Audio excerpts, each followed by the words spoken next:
안녕하세요, 유리입니다. 오늘은 지난 시간 프로이트에 이어서 칼 구스타프 융에 대해서 한번 설명드려 볼게요. 융은 1875년 스위스에서 태어났습니다. 할아버지는 의사였고요. 아버지는 목사였습니다. 그런데 어머니는 심한 우울증이 있었고요. 이유를 알 수 없는 병 때문에 치료를 받았어요.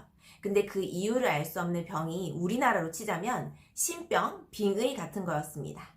신병, 빙의 아시죠? 신내림 받기 전에 매우 몸이 아픈 걸 말하는 거예요. 그래서 융은 어머니의 충분한 양육을 받지 못하고 자랐습니다. 그래서 혼자 있는 시간이 너무 많았고요. 그래서 융은 회고록에서 자신이 어린 시절에 초자연적인 현상, 환상, 유령, 심령 등을 봤다고 씁니다. 심지어 융은 세계 제1차 대전이 일어나기도 전에 자신이 먼저 그 전쟁을 봤다고 얘기도 하죠. 그리고 임사체험도 해봤다고 해요. 임사체험 뭔지 아시죠? 사람이 죽음에 이르렀다가 죽음의 직전에서 다시 돌아오는 걸 임사체험이라고 합니다. 그래서 왜 내가 내 영혼이 나의 육신을 보고 있다가 다시 내 육신으로 들어갔다. 그러고 다시 깼다. 이런 거 있잖아요. 그리고 융은 연금술, 도교, 주역 이런 데도 몰두했고 만다라라는 불교의 그림을 엄청 좋아했습니다. 연금술이 뭐냐고요? 굴이나 납 같은 것을 금으로 바꾸는 것이죠. 대박. 그럼 나한테 굴이랑 납 다 갖다 줘. 금으로 바꾸게. 그게 있으면 저 공부 다 때려치우고 연금술 배우러 갈 겁니다. 도교야 알 것이고요. 주역 여러분 뭐예요? 사주 보는 거 주역이에요. 어떻게 보면 융은 우리보다 사주를 더 먼저 접한 사람일 수도 있겠네요. 융은 정신을 잃은 적이 몇 번 있었어요. 그리고 융은 자기 자체가 나 안에 또 다른 자아가 있다라고 하면서 자기가 정신분열증이라고 생각을 했고요. 그렇기 때문에 정신분열증에 관심을 가지다가 심리학에 빠져들게 되었습니다. 그래서 융의 회고록에는 언제나 또 다른 나의 목소리가 들렸다라는 글을 쓰죠. 융이 정신분열증에 대한 논문을 쓰면서 프로이트와 교류를 하기 시작했습니다. 그리고 1903년에 엠마라는 여자랑 결혼하게 되는데요. 와이프가 완전 개부자였어요. 여러분이 알고 있는 롤렉스만큼 아니면 더 비싼 IWC라는 시계가 있는데요. 우리 시계 하면 또 스위스 시계 아닙니까? 융의 와이프의 아버지가 IWC 만든 회장이었습니다. IWC 마음에 드는 디자인은 1000만 원은 그냥 넘더라고요. 그래서 그냥 잡지에서만 봐요. 진짜 갖고 싶으면 잡지 이렇게 오려서 그거 잡지 종이 이렇게 시계 차고 다니면 돼요.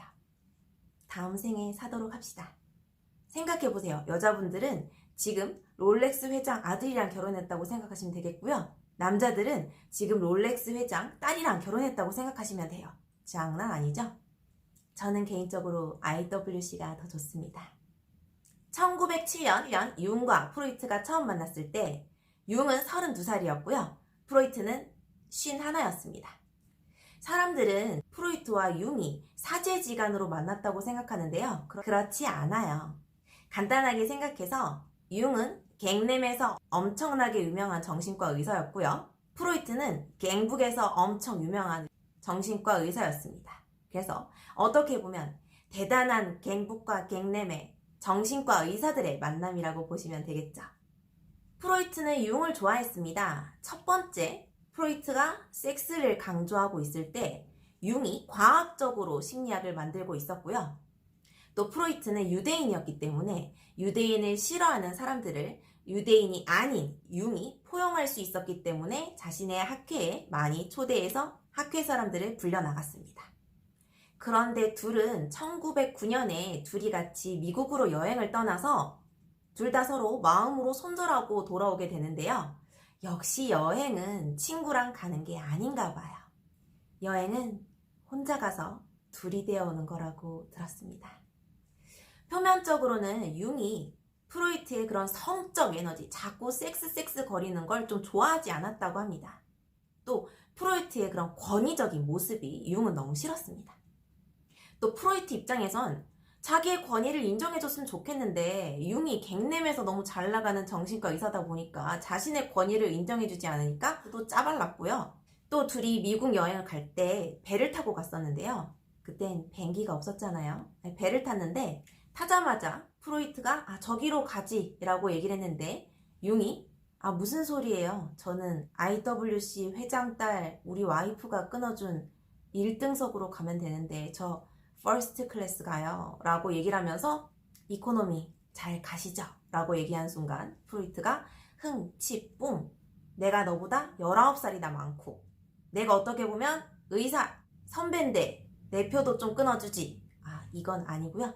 어쨌든 19살 차이에 새파랗게 어린 후배가 난 퍼스트 클래스라서 저쪽으로 1등석으로 갈게. 이코노미 잘 가. 라고 말하는 순간 권위가 좀 무너지잖아요. 그래서 손절했다는 여담이. 아, 물론 그런 걸로 손절한 건 아니지만 둘이 알게 모르게 알력 싸움이 있었습니다. 아니, 융 입장에선 아무리 내가 19살 어리다지만 내 와이프 걔 부자고 나 공부할 만큼 했고 내가 너보다 좀 더 과학적이고 넌 섹스 심리학으로 욕먹고 있는데 난 그렇지 않고 과학적이고 근데 너 엄청 권위 펼치려고 하고 내가 네 권위에 순종적으로 복종해야 되는 이유가 뭔데 약간 이런 마음도 있었겠죠. 하지만 표면상으로는 프로이트 박사님 그 성적 에너지가 좀 전 동의할 수 없네요 하고 손절을 했습니다. 그런데 말이죠. 융이 프로이트의 성적 에너지를 극렬하게 반대해 놓고 본인은 여제자와 불륜에 빠집니다. 프로이트도 융도 내로남불이 유행인가 봐요. 이건 제 생각인데요. 융의 그 그림자라는 개념은 자신의 마음을 투사했다고 생각합니다. 또 그 내 안에 다른 인격이 있다고 정신분열증 논문으로 심리학 연구를 시작했는데요. 아마도 그 또 다른 자아가 와이프는 와이프고 여제자는 여제자지. 와이프 있다고 여제자 좋아하지 말란 법 있어? 사랑이 죄는 아니잖아. 그런 말을 했겠죠. 그렇게 정신과 의사로서 열심히 일과 연구를 하다가 86세에 사망하는데 부인이 지어준 별장에서 사망합니다. 이것도 여담인데요. 당시의 IW식의 이사가 융이었다고 하네요. 자, 이제 그러면 융의 업적을 한번 살펴볼까요? 진짜 융의 업적 중 대박인 게 우리 이런 말 하잖아요. 세상에서 제가 제일 잘하는 말인데 전 외향적이거든요. 그런데 제 성격의 반대에는 내성적인 사람이 있어요. 사람 성격에 외향과 내향이라는 개념을 발견한 사람이 융입니다. 대단한 거 아닌가요? 우리 맨날 그 사람 되게 외향적이고 그 사람은 굉장히 내성적이야 이런 말 하잖아요. 그걸 발견해냈다니까요.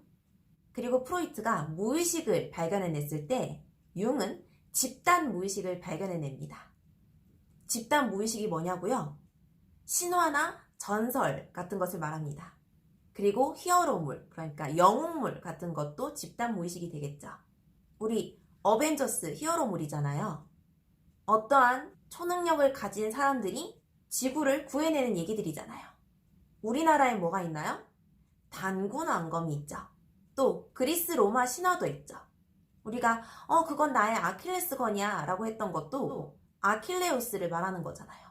신화 속의 주인공이잖아요. 헤라클레스, 신화 속의 주인공이죠. 이집트엔 뭐 있나요? 파라오가 있잖아요. 파라오를 지키는 사람들이 누가 있나요? 있잖아요. 뱀도 있고 그 개대가리는 아닌가? 중국엔 뭐가 있죠? 주작이 있죠? 우리나라엔 뭐가 있어요? 해태가 있어요. 그리고 동양에는 뭐가 있나요? 신화적인 동물, 용이 있습니다. 드래곤이 있죠. 그리고 우리나라에는 G 드래곤이 있고 이제 드래곤이 있습니다. 이제 드래곤 굉장히 많이 믿으시잖아요. 주식하면 다들 믿으시던데. 제 드래곤 형 제발 내 주식 올려줘요. 또 있어요. 우리나라에 알에서 태어난 박혁거도 있어요. 그래서 융이 말하기를 전 세계 모든 나라에는 이런 신화적인 존재가 있다는 거죠. 이게 바로 집단 무의식입니다. 자, 그리고 컴플렉스라는 단어를 아시죠? 난 그게 너무 나의 컴플렉스야. 그 컴플렉스란 단어도 사실은 융이 만든 겁니다. 융이 컴플렉스란 단어를 만들고 융과 프로이트가 손절하기 전에 프로이트가 그 컴플렉스라는 단어를 차용해서 오이디푸스 컴플렉스와 일렉트라 컴플렉스를 만들죠. 그리고 아들러는 이 컴플렉스를 따와서 열등감 컴플렉스를 만듭니다. 자, 그러면 이 컴플렉스란 단어가 뭘까요? 개인의 마음속에 있는 부정적인 감정들의 복합체가 되겠습니다.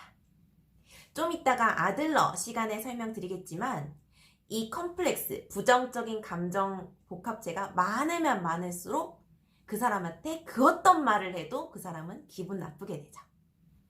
프로이트는 자유연상법을 만들었는데요. 상담을 하면서 쓸 수 있는 기법입니다. 융도 질 수 없죠. 융은 단어연상법을 만들었습니다. 단어연상법은 이런 겁니다. 어떠한 단어를 불러줘요. 그 특정 단어들을 몇 개를 듣고 그 단어를 듣고 나서 떠오르는 단어나 문장을 내뱉는 겁니다. 예를 들어서 피자, 도미노, 치킨은 레드콤보, 맥주는 블랑. 이렇게 해서 빨리빨리 단어가 나오는데 뭔가 단어를 물었을 때 지체 시간이 걸리면 그 단어에 대한 컴플렉스에 부딪혀서 오랫동안 연상이 안 된다고 생각을 하는 거죠. 예를 들어 저한테 추녀. 아씨, 뭐야. 지금 나보고 못생겼다는 거야? 저런 질문 왜 해? 기분 나쁘게. 진짜 나보고 추녀라고 하네, 대놓고. 지금 미친 거 아니야? 저런 질문 왜 해? 이러면서 이제 빨리빨리 대답이 안 나오는 겁니다. 그리고 섹스 이렇게 물으면 뭐야, 왜 묻는 거야? 횟수 말하는 거 뭐야? 그럼 그거 어떻게 다 세? 그리고 대답하면 지는 대답해 줄 거야? 나 몇 번이라고 하면 너 몇 번 말해줘? 이런 생각을 하면서 빨리빨리 대답을 못하게 되는 거죠. 그러면 그 지체 시간을 재는 것이 단어 연상법입니다. 쟤는 추녀랑 섹스에 엄청 부정적인 생각이 많아. 그래서 빨리빨리 대답이 안 나와. 자, 그리고 융이 발견해낸 또 하나의 중요한 단어, 페르소나라는 것이 있습니다. 원래 페르소나는 라틴어로 가면이라는 뜻입니다. 하지만 융은 이 페르소나라는 단어를 사회적인 모습의 나라는 개념으로 널리 퍼뜨렸습니다. 우리가 친구를 만나고 가족을 만날 때의 모습과 내가 사회생활하고 회사생활하고 할 때의 모습이 다르잖아요. 그리고 어떤 사람들은 친구들 있을 때랑 친한 사람들 있을 때에는 굉장히 자유롭고 격이 없는데 공식적인 자료에서는 엄청나게 예의 바르고 격식을 차린 사람도 있습니다. 그런 사람들이 바로 페르소나라는 사회적인 가면이 두꺼운 사람들이 되겠죠. 그리고 마지막으로 그림자라는 심리적 개념을 찾아냈습니다. 그림자는 무엇이냐면요. 내 안에 추악한 나입니다. 모임 나가서 신나게 먹고 먹튀하고 싶은 나의 마음, 명품 샀다고 대놓고 자랑하고 싶은 나의 마음, 연인이 있지만 다른 이성도 만나고 싶은 나의 마음, 친하다고 생각했던 내 절친이 돈 빌려달라고 했을 때 차단하고 싶은 나의 마음, 자신이 인정하고 싶지 않은 자신의 추악한 면이 그림자라고 누구든지 가지고 있다고 융은 설명합니다. 사람이 귀신도 아니고 그림자가 없는 사람이 없죠? 모든 사람은 자신의 보고 싶지 않은 면이 있다는 거. 모두가 다 그런 거니까 너무 걱정 마세요. 그리고 융 하면 가장 유명한 것이 MBTI가 되겠습니다. MBTI 성격 검사를 만들어내죠. 물론 융이 MBTI를 만든 건 아니에요. MBTI 얘기는 다음번 시간에 나눠보도록 하겠습니다. 자, 그럼 다음번엔 또 아들러 편으로 찾아뵙도록 할게요. 다음번에 또 봐요.